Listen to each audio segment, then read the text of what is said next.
Bienvenue dans cette vidéo sur les méthodes. Nous allons aborder les chiffres significatifs. C'est la première vidéo sur les chiffres significatifs. Nous les évoquerons dans d'autres vidéos. On verra un petit peu comment déterminer le nombre de chiffres significatifs dans un nombre quelconque, ainsi que leur utilisation dans les calculs. Alors ici, nous allons un petit peu définir de quoi on parle.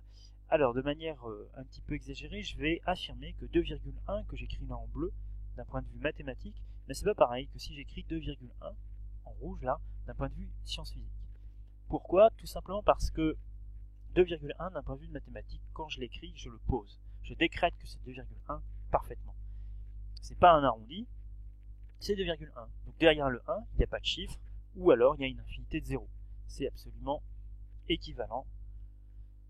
En revanche, en sciences physiques, quand j'écris 2,1, c'est très souvent le résultat d'une mesure. Cette mesure elle a été faite avec un instrument, et cet instrument il a une précision limitée. Donc, ici, cet instrument me fournit un résultat au dixième, il me dit que c'est 2,1, et donc c'est un arrondi au dixième. Et donc derrière ce 2,1, en fait, je ne sais pas quel chiffre il y a derrière ce 1.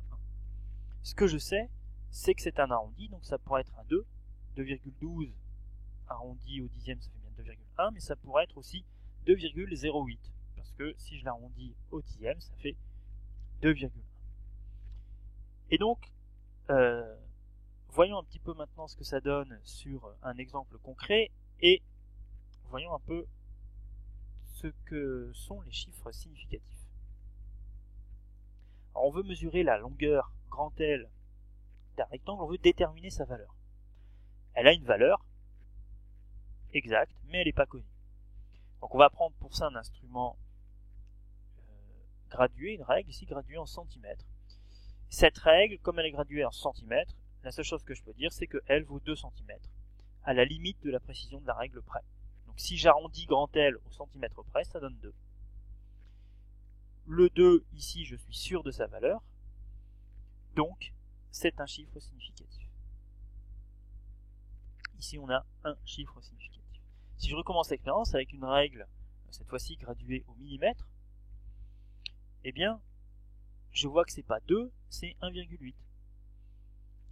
Donc elle vaut 1,8. Donc ça veut dire que la longueur L, sa valeur, arrondie au millimètre près, ça va faire 1,8 cm. Ici, je suis sûr du 1 et du 8, j'ai donc deux chiffres significatifs.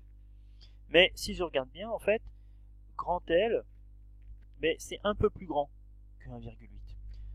Donc pour avoir une mesure plus précise de grand L, on peut très bien le faire avec un instrument que vous connaissez peut-être, qu'on appelle un pied à coulisses.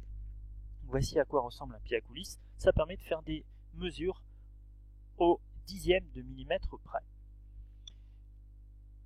Alors, on fait la mesure avec le pied à coulisses, et le pied à coulisses ici va nous indiquer 1,82 cm. Donc grand L, qu'est-ce que ça vaut? Ça vaut 1,82 cm. Donc grand L arrondi au dixième de millimètre près, ou au centième de centimètre près, mais ça fait 1,82 cm. Et ici j'ai trois chiffres significatifs, je suis sûr du 1, je suis sûr du 8, et je suis sûr que le dernier chiffre est un 2.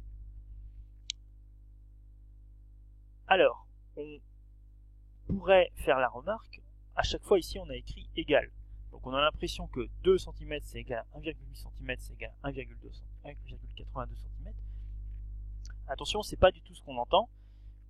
En sciences physiques, quand on écrit le égal, on sous-entend derrière que c'est limité à la précision de l'appareil.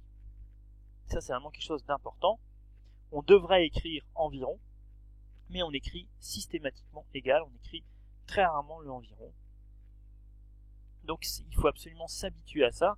Quand en sciences physiques on écrit un nombre, c'est toujours à la précision de l'instrument près.